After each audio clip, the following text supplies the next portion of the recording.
They turn down invitations. They leave parties early. They choose a quiet night, alone over going out. And people assume something's wrong with them. They're antisocial, depressed, missing out on life. But here's what psychology reveals. People who genuinely prefer being alone over socializing aren't broken, lonely, or afraid of connection. They're experiencing something most people don't understand. Solitude as a resource, not a punishment. They're energized by alone time, not drained by it. And they've chosen quality of life over social performance. Here's the real psychology of people who prefer being alone over socializing. First, solitude is how they recharge, not how they hide, cope, or escape. How they recharge. Psychologist Dr. Marty Olson-Laney's research on introversion shows that introverted nervous systems are drained by social stimulation and restored by solitude. For these people, being alone isn't isolation, it's restoration. That here's the biology. Introverted brains have higher baseline arousal. Social interaction increases at arousal to overstimulating levels. Dr. Deborah Johnson's neuroimaging research shows that introverts' brains show more activity in regions associated with internal processing. All that activity requires energy, and solitude is how they recover that energy. What this looks like practically. After socializing, they're exhausted, not because they didn't enjoy it. They might have enjoyed it, but it depleted them. Dr. Lori Helgo's research on introversion shows that for introverts, being alone feels like taking off tight shoes after a long day. It's relief. It's restoration. It's getting back to their natural state. First, solitude is how they recharge, not how they hide, cope, or escape. How they recharge. Psychologist Dr. Marty Olson-Laney's research on introversion shows that introverted nervous systems are drained by social stimulation and restored by solitude. For these people, being alone isn't isolation. It's restoration. To here's the biology. Introverted brains have higher baseline arousal. Social interaction increases at arousal to overstimulating levels.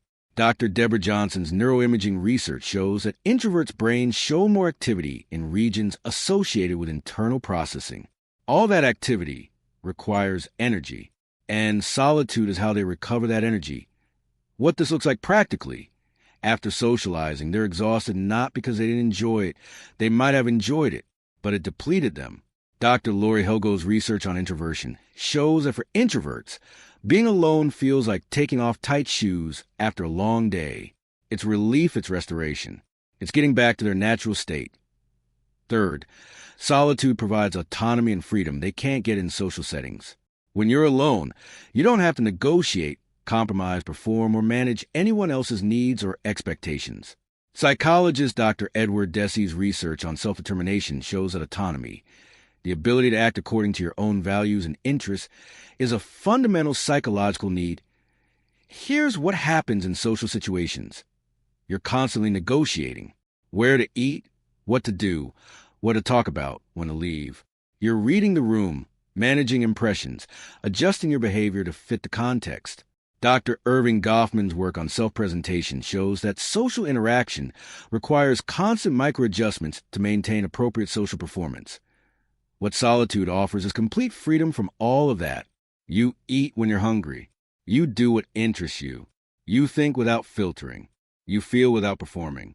Dr. Mihai Csikszentmihalyi's research on flow states shows that people often achieve flow, complete absorption in activity, more easily when alone because there are no social demands interrupting their focus. Fourth, they have rich inner lives that don't require external stimulation. Their minds are interesting enough that being alone with their thoughts isn't boring. It's engaging. Psychologist Dr. Esther Buchholz's research on solitude shows that people who tolerate and enjoy solitude tend to have active internal lives. They think, imagine, reflect, create, and process without needing external input. Here's what's happening internally. While extroverts get bored alone and seek external stimulation, people who prefer solitude generate their own mental content. Dr. Scott Barry Kaufman's research on imagination shows that solitude facilitates creativity, self-reflection, and deep thinking in ways that social interaction doesn't. What this looks like. They're not sitting alone staring at walls feeling empty. They're reading, thinking, creating, learning, planning, imagining. They're processing experiences, solving problems, developing ideas. Dr. Anthony Storr's work on solitude and creativity shows that many of humanity's greatest contributions came from people who spent significant time alone, thinking deeply. Fifth, they're socially selective, not antisocial. They don't hate people or avoid all connection. They're just extremely choosy about when, how, and with whom they socialize. Psychologist Dr. Laura Carstensen's socio-emotional selectivity theory shows that as people mature, they often become more selective about social relationships, prioritizing quality over quantity. Here's the distinction. What this looks like practically. They'll say no to a party, but yes to dinner with two close friends. They'll decline the group outing, but accept a one-on-one coffee.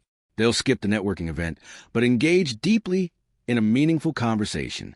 They're not avoiding all socializing. They're curating it. Here's what psychology is clear about.